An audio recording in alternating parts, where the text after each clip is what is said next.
মোস্তাফিজকে বাদ দেয়া বাংলাদেশের জন্য অপমানজনক বলছেন সাবেক অধিনায়ক রাজিন সালে। জাতীয় দলের ব্যাটিং কোচ মোহাম্মদ আশরাফুলের ধারণা আইপিএল বয়কট করতে পারেন বাংলাদেশি ফ্যানরা। এদিকে ভারতকে উগ্র রাষ্ট্র দাবি করে ফেসবুকে স্ট্যাটাস দিয়েছেন সাবেক ক্রীড়া উপদেষ্টা আসিফ মাহমুদ। ক্রিকেটার, সমর্থক, বিশ্লেষক, কলকাতার জার্সিতে মুস্তাফিজের খেলা দেখতে অপেক্ষার প্রহর গুনছিলেন সবাই। তবে হতাশ হতে হয়েছে বিসিসিআইয়ের সিদ্ধান্তে। হতাশা থেকে কেউ ঘোষণা দিয়েছেন আইপিএল বয়কটের। এমনকি বাংলাদেশে আইপিএল সম্প্রচারের বিরুদ্ধেও ডাক উঠেছে। জাতীয় দৈনিক আমার দেশ আইপিএল সংবাদ প্রকাশ না করার ঘোষণা দিয়েছে। সমর্থকদের মনোভাব বুঝতে পেরেছেন মোহাম্মদ আশরাফুল। এই ধরনের ঘটনা হলে তো অবশ্যই বাংলাদেশের মানুষরা হয়তো বয়কট করতেও পারে। দেশের জন্য যা অপমানজনক বলে মনে করেন খালেদ মাহমুদ ও রাজিন সালে। বিশ্বকাপ নিয়েও দেখছেন নিরাপত্তার শঙ্কা। শুধু মুস্তাফিজের জন্য সিকিউরিটি পারপাস আর অন্যান্য আইপিএলের অন্যান্য প্লেয়ারদের জন্য সিকিউরিটি পারপাস থাকবে না। এটা বাংলাদেশ ক্রিকেটের জন্য অপমানজনক। আমি মনে করি এটা ইনসাল্টিং। যদি মুস্তাফিজকে নিরাপত্তা না দিতে পারে, প্রায় 20টা প্লেয়ারকে কীভাবে নিরাপত্তা দেবে? এটা আমাদের জন্য সত্যি কথা দুঃখজনক এবং আমরা খুব লজ্জিত ব্যাপারটা নিয়ে।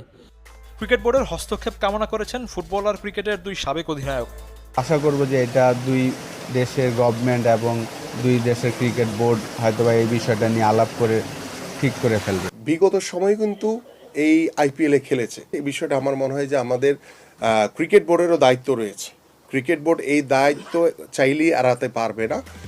মুস্তাফিজের পাশে আছে চলমান বিপিএলে তার দল রংপুর রাইডার্স। সুযোগ হারালেও সম্মান কখনো কেড়ে নেওয়া যায় না দাবি তাদের। সামাজিক যোগাযোগ মাধ্যমে ভারতকে উগ্র রাষ্ট্র উল্লেখ করে স্ট্যাটাস দিয়েছেন সাবেক ক্রীড়া উপদেষ্টা আসিফ মাহমুদ। দেশটিতে আন্তর্জাতিক ইভেন্ট আয়োজন না করার পক্ষে আওয়াজ তুলেছেন।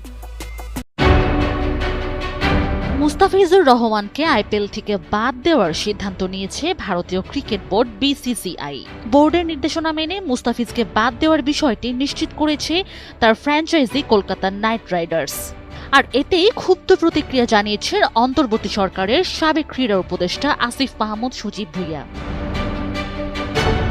নিজের অফিসিয়াল ফেসবুক পেজে আজ আসিফ মাহমুদ বলেন, এরকম একটি উগ্র রাষ্ট্রকে কোনো প্রকার আন্তর্জাতিক ইভেন্ট আয়োজনের সুযোগ দেওয়া উচিত না।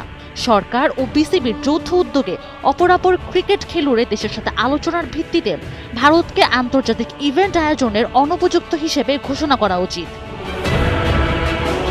আসিফ আরও লিখেন, 5 আগস্টের পরেও বাংলাদেশের বিভিন্ন ডিসিপ্লিনের অসংখ্য টুর্নামেন্ট আয়োজন করা হয়েছে, যেখানে ভারতীয়রা সম্পূর্ণ নিরাপদ এবং প্রতিযোগিতাপূর্ণ পরিবেশে অংশগ্রহণ করেছে।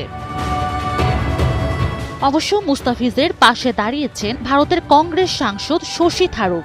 ভারতীয় গণমাধ্যমগুলোতে তিনি বলেন, ভারত যদি প্রতিবেশী দেশগুলোকে এভাবে দূরে সরিয়ে দেয় তাহলে কেউই আর খেলতে আসবে না।